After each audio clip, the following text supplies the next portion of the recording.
Hi, I'm Heidi, And I'm Byron. and we are sailing Schmitten. We are still sitting on anchor in Pensacola. We have ordered new sails and it's going to take about 5 weeks for them to come in. They'll be shipped to Pensacola. So in the meantime, we don't have to sit here. So we decided to explore a little bit more of Florida, but we still had one final repair to do. It was a pretty important repair because we had planned to anchor almost everywhere we went, and we needed some repairs to our anchoring system. Big man in a little space. We've got to fix And in a little jacket. So basically what's happening here is we have a remote that operates our electric windlass, and the old one, let's just say it's had its day, and so we got our new one in place, or in the mail, and we are ready to mount it, but Byron's got to do a little electrical work to get it going. And Tell them why. well, Because the low-life son of a guns can't keep a single pin out across a 10-year span. yeah, they changed the type of plug for the replacement remote unit, and this is like fixing your boat in exotic places. It's a shipyard and there's like plenty of mosquitoes here to go around for everyone. Yep, I got another one. Here we go.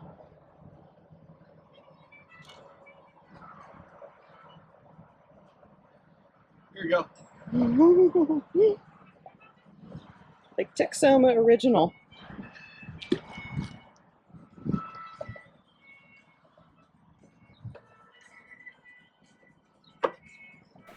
If you know, you know. I'm replacing the connector while kneeling in the chain locker.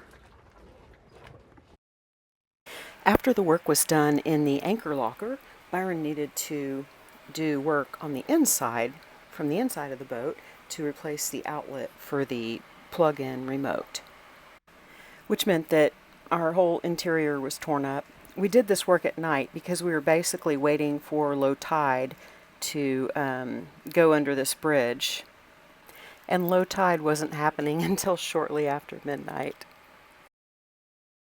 And the new remote is installed and working. It's our last night at the anchorage in Fort McRee, and so tonight we'll be packing up and securing our cabin and cooking some food in advance for our passage to, where are we going? Panama City. Panama City. One day. Just one day. 18 hours. We're leaving Pensacola. Heading to Panama City. I will definitely miss seeing Sand Island. It's such a beautiful landscape to gaze upon, especially when you first wake up in the mornings. I've also loved seeing the Coast Guard presence here. It's huge.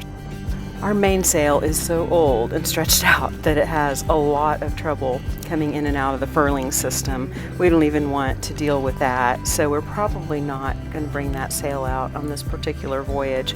We will try to use our Genoa a little bit, probably be just motor sailing, which is disappointing, but still, we need to get out there. Most of the time, during the daylight hours, we've got trolling lines out, hoping to catch a fish for some dinner. Here. Gloves, please. Full gloves? Okay. Here you go. Tank glove. Can you hold this? Yep. The camera? Yep. Hold it. There you go. Ooh, wow. Hope we don't lose him. He's getting beat up. Yep. That's fine. What is it? Tuna. It's a tuna? Yep. And I got the stick still game. Oh! The conditions just barely afforded us a little bit of time for motor sailing. Our sail looks pretty sad though. Can't wait for the new ones to come in. At first I thought I was seeing birds, and then I realized they were flying fish. I was so excited because it was my first time to see them, and they were all around us. We were only about 5 miles off the coast in between Pensacola and Panama City. I thought that you would have had to have gone out a lot further to be able to see the flying fish. Of course, after I saw the flying fish, I had to Google and learn more about them. Apparently they can go up to 35 miles per hour, and they can also glide for up to about 600 feet out of the water. I'm pretty sure that the flying fish that we saw were about 12 inches long, but Byron said they were about 18. When I retired, I vowed that I would watch more sunrises and sunsets and spend more time admiring the mysterious moon. Goal achieved. We arrived here at the Shell Island 2 anchorage in Panama City mid-morning. Well, actually it was early morning, 2 a.m. and we anchored here, and at that time there was really nobody here at all. We were the only ones, and it's like a Tuesday morning and it's already filled up with a bunch of people in those pontoon boats, and we've seen a bunch of jet skis come through here. It's a nice quiet anchorage so far, I mean, except for the jet skis. Back on our lake in Texas, we used to call them lake lice, I guess. I mean, no offense if that's your thing, but we just don't like it when they buzz too close to us while we're on anchor, or when they like run over our anchor chain. That's not good. Today we'll set up our porta boat and go explore some of our surroundings. We went ashore in the porta boat and enjoyed a lot of really nice time on the beach. The beach here was beautiful. There really wasn't much else to do besides hang out on the beach, which was really nice, but there was no grocery shopping or anything here.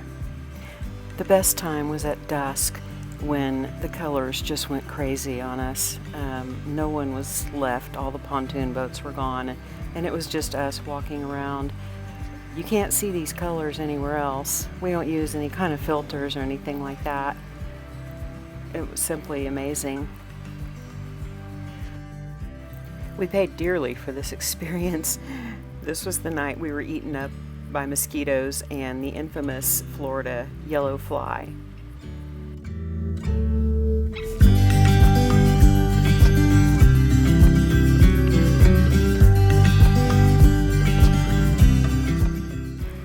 We made a reservation at the Emerald Harbor Marina to stay for a few nights because we needed a break from the heat, and we needed to do laundry and get groceries, etc. So Emerald Harbor was deep in a cove, and it took a while to motor there, but there was a lot of cool stuff to see. Like there was the Coast Guard ship and a repair facility. From the marina, it was a very short walk to Jean's Oyster Bar, which has been there since 1910, and it was fantastic. We're getting ready to leave Emerald Harbor Marina, and we've been here for 2 nights to do laundry and get some air conditioning. And some stores. Yeah, we got some groceries. And we gotta get out of here fast before this toilet seat catches up with us. So we're gonna scram. We're on our way to Port St. Joe. Really exciting. It's exciting. Yeah. Okay. That's what we're looking at. Straight ahead, we've got Port St. Joe. There's got to be some kind of a, I guess he's the casual saint. Instead of St. Joseph, it's St. Joe.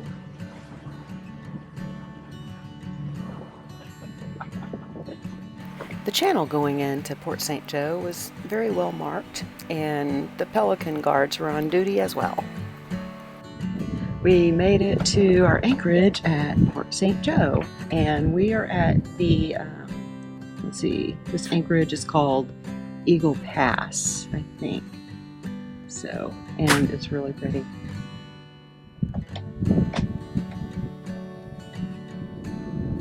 Also, we crossed the time zone, so we thought we were getting here at 5:15, but all of a sudden it was 6:15. This is Gulf County, and part of the county is in the central time zone, and the other part is in the eastern time zone. What is it? Small, isn't it? It's small, but it's a nice little fish. Are you going to keep it? You can't really get a whole lot of Meat off of that? meat off of that. Yeah.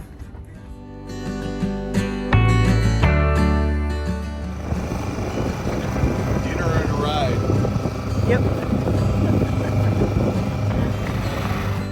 I discovered a restaurant on the map called Coneheads, and I was so excited because it was close enough for us to ride our scooters to. The food was fantastic, and they served Bluebell ice cream. You can hear the hum of our water maker, and normally we make 21 gallons per hour, but in Port St. Joe we made 25 gallons per hour because the water was so clear. So what's coming out the side of the boat is the saline from the water. It's being changed from salt water into fresh water. So we have to run it every other day or something. We have plenty of water. It's pretty cool. On one particular day in this anchorage for about 4 hours, we saw the fish just continually jumping out of the water all throughout the anchorage. A lot of times we've seen this and we can see that they're being driven out of the water by dolphins that are hunting, or we realize they're being hunted, but for 4 hours it was going on. The only thing we could figure out was maybe it was some kind of a breeding event. Since it was so easy to get to the Coneheads restaurant, it was only a 7-minute ride by scooter, we decided to go back for a second night of dinner there. When you don't get to eat out very often and you find a good one, you definitely go back. It was pretty cool. We were leaving the St. Joseph Peninsula State Park and headed toward Cape San Blas, which was kind of another area. And most of the speed limits were 15 miles per hour, or only up to 25 miles per hour. We had an Audubon volunteer tell us that the reasoning is because there's a lot of birds that they're trying to protect that go onto the roads, and so they've got the speed limits really slow here, which is nice. Much of this area was affected by Hurricane Michael, which hit in 2018. It made landfall near Mexico Beach, which was just a few miles away from where we were. And Michael was the third most intense hurricane to make landfall in the United States. It made for an interesting landscape, seeing just the bare poles of all of the pine trees that had been killed, I guess, by the hurricane and just left standing. They haven't fallen yet.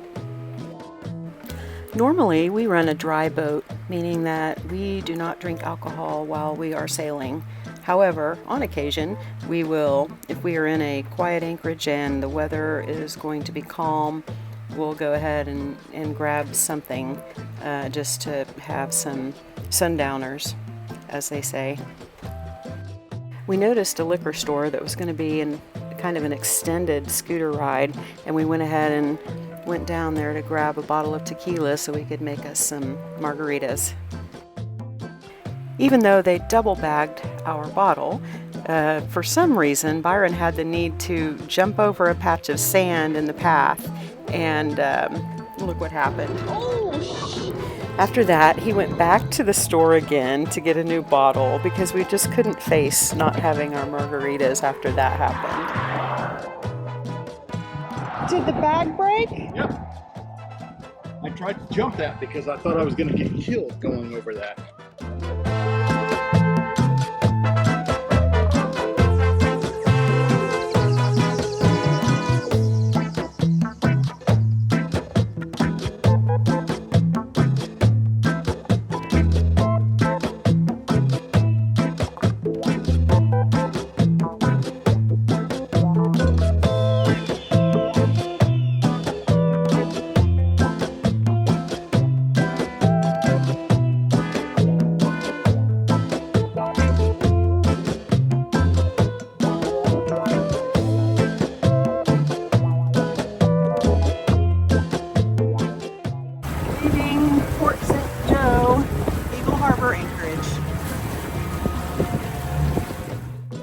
We left the anchorage and we were headed to Destin to spend some time there next. We stopped at a marina to top off our diesel fuel, and lucky for us, there was a Piggly Wiggly grocery store right next door. We hadn't seen one in a long time. It would take about 12 hours to get to Destin from Port St. Joe, and we got a bit of a late start just because we stayed at the Piggly Wiggly a little too long maybe. We would get to Destin around midnight. The good thing was we would get to see another glorious sunset at sea, and I'm all about that. I love the color of the water at sunset. I like to call it liquid gold. We usually make tea to help us stay awake during our night watches on passages. It works better than coffee because when you reach your destination, you can still fall asleep. Or at least that's our experience. We got to Destin and the channel was not marked well at all. In fact, we almost hit one of the buoys because it wasn't lit. And then we discovered it was really too shallow for us to get in. We have a 5.5-foot draft and we were looking at depths that, were just not going to be okay for us. So we decided to go on to Pensacola. Once we saw the dolphins were swimming alongside us, we realized we had made the right decision. For some reason, we like to approach Pensacola at 6 or 6:30 in the morning. That's just how it works. We'll anchor in Fort McRee until our sails come in. We can watch the Blue Angels every Sunday, Tuesday, and Wednesday. We can swim in the bay, walk the beach, and try for some more fish. Fort McRee feels like home anyway.